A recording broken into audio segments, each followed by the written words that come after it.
Hello, I'm David Waumsley. I've called this easy to miss features in Gravity Forms, although I think in reality it's more about things that I've forgotten about or just not seen the relevancy of.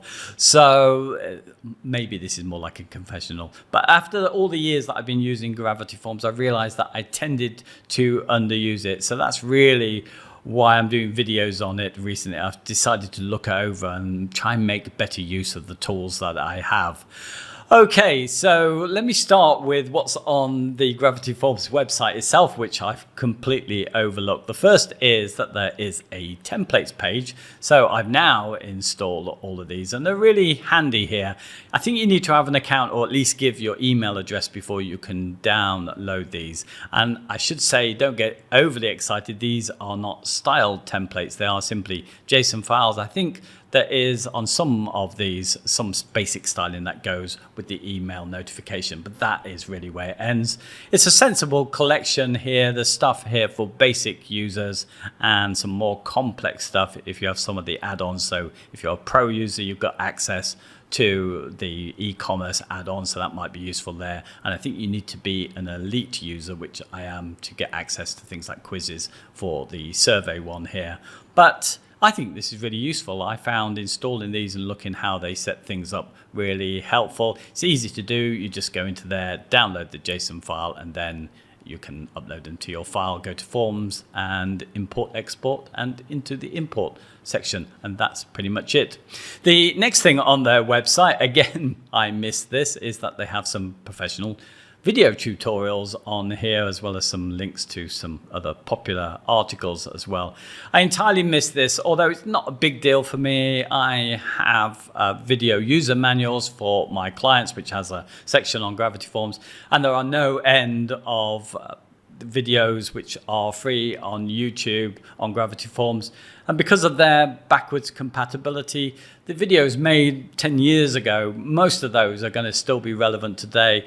And even though we're just about to move into version 2.5 where it's going to get a new look, most things still function in the same way, so old videos are going to be very useful. One of the key reasons why I like Gravity Forms, you can always find somebody who uses it, but there's always something you can pass on to your clients, like there's some tutorials out there. Finally, there is the roadmap. I'd never even really thought about that. You do need to be logged in to be able to see that, so you can see what's under consideration, planned and launched. And under each of these tabs you have this little button where you could submit a new idea and let them know how important this is to you. So I think that pretty much covers what's on the website, although there are a couple of things you could easily miss if you're new to it because they're in the footer. They have a very active community forum there that you'll find that in the footer. And also their blog is on topic all the time, so it has some useful articles. Of course, they've got pretty good documentation as well for Gravity Forms. Okay, let me move on to something I'm ashamed to admit that I didn't realize was there. I mean, I have done for some time now. I'm just late doing the video on it. But a couple of years ago, I made a video sharing the simple privacy policy that I was setting up for our clients because of GDPR. And in that, I was talking about the fact that I've set a date when we remove the personal data and I needed to find a solution. So I was looking for some add-ons in that video for Gravity Forms, and it was almost a year before I realized that this section, personal data, had been added to Gravity Forms. But I think even if you don't care about GDPR, I think database bloat is what it helps with. Let me just go into the settings themselves, personal data. Okay. Here we are. So this is how I tend to set things up there. Not on by default, of course. They don't want to change things for you when this came in. So you may have not set these. I've set this to not store IP addresses for GDPR. We don't really need that. And then I've set this to automatically delete. So it's quite a nice feature to be able to say to clients, you're going to do that. You're going to clear this out. I set it for about half a year and then it just clears the lot out. And because we've been hosting clients, you know, for a good long period, their databases could have got, well, did get very full before. This is quite a nice way of keeping things clean there. I'll just quickly mention another thing which isn't turned on by default, which is this export and erasing data.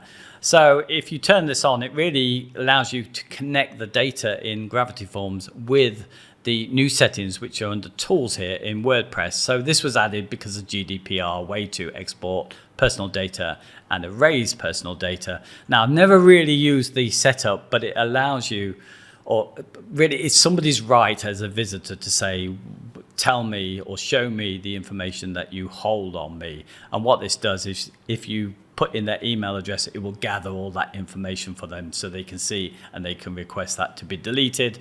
And what this does is allow you to tie in Gravity Forms into what works in WordPress. Hope that makes sense. Okay, let me move on. What's next up? The next one, well, it's not something I missed as such. It's something I've always known about, but I didn't see it as being particularly relevant.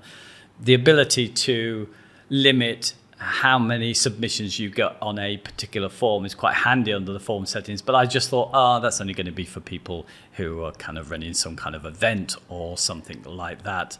But I realized, thanks to a friend of mine, Paul Lacey, where it would be useful to put it on all sites. And I have done on all of their individual forms. And what he had was an issue where he got a load of spam submissions, I think thousands upon thousands on one form. And he, like I, use a third-party transactional email service, Mailgun.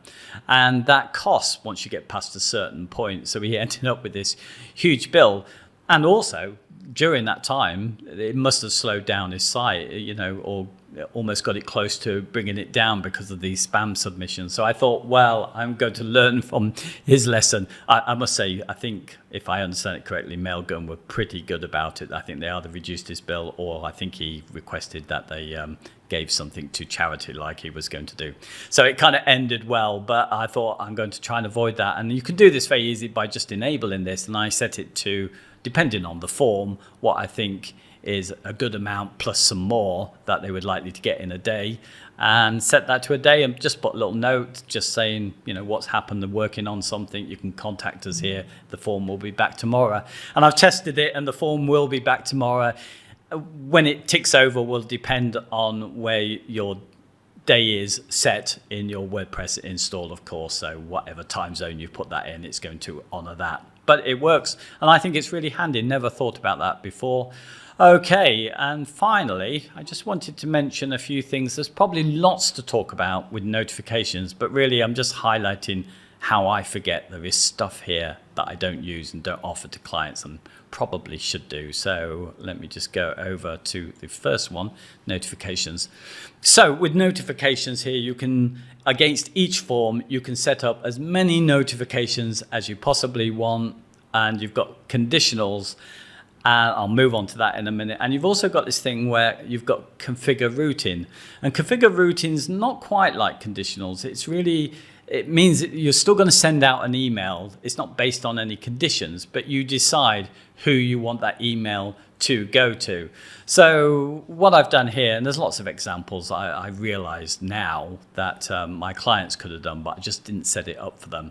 So in this example, what I've done is I've used one of the, let's just find it. Whoops, where am I going? There. Okay, so I've used the e-commerce setup, which is multiple pages here. And then on the final page, there is some shipping here. We've got 3 different types that someone could select. So what I've done on this particular form is I've decided, let's imagine that on the shipping field, Mary does our overnight shipping. So I can just have the email, this email only sent to her, and then I can set it to David, me, I'm going to say, if the shipping is not the opposite, that one, I'm going to get all of the others. So it's a nice way of being able to send effectively the same email within the one notification to different people based on different fields that people have set up on this one. And obviously I can just keep adding as many as I like. So I could add in another one, and that could be another value. It could be a shipping for the express, say somebody did that. So I think this is really handy. I've certainly not used it when I thought it could have been handy. Let me move on to another one, another thing that I particularly forget to do with notifications. So with notifications, you can send those to the person who sent you the form, and you do that by going in and selecting the field and selecting their email field. So it's going to send to the email that they've then inputted. And this is kind of, you can use this as an autoresponder effectively. There was autoresponders in an early version of Gravity Forms. That's not needed now because you can do much more complex stuff with this. So this is what I'm doing here. So I'm imagining that this person who's ordered an overnight delivery, I want them to get a separate email. So I put their email address in so they get an instant notification, set something up relevant to them using the shortcodes here. So it's going to put in their name and personalize it. And then I'm using conditional logic here. So where the shipping field is, which we used earlier, is overnight shipping, then they are going to get sent this email. So these conditionals are about who's going to get the email or not. So I could set up multiple different notifications for different circumstances, but this person is just going to get this personalized one. And I realized this is something that I haven't done a lot. What I've realized with a lot of clients looking, particularly ones who are requesting a quote from someone, I've noticed that a lot of people filling in their forms write a lot of information in their message, and it would be really handy to add in a little radio button that says, would you like to be sent a copy of this, which will send it back to the person what they've written. And you can easily do this with this setup. Again, you select the field to their own email, and then you go down and put a conditional logic for that particular field. And if they tick that, then they get a copy of the thing that they've written out. So that is really all I wanted to cover. There's so much more you could cover with Gravity Forms, but I hope this was useful for some. Let me just mention one other thing, because it is that time that there is a Black Friday sale where you can get the top tier thing, the elite there, for 50% off. You can get the basic for 30 and the pro licenses for 40% on. This is going, I think, a day before Black Friday. I'll put the notes in the video below, and I think maybe a day after Cyber Monday, but it's the best sale of the year. And I'm going to put my affiliate link, but I think it's very going to be a very slim chance that anyone who's got this far is actually going to be considering a new license for Gravity Forms. Anyway, thanks very much for your time, and I will see you hopefully in another video. Thank you. Bye bye.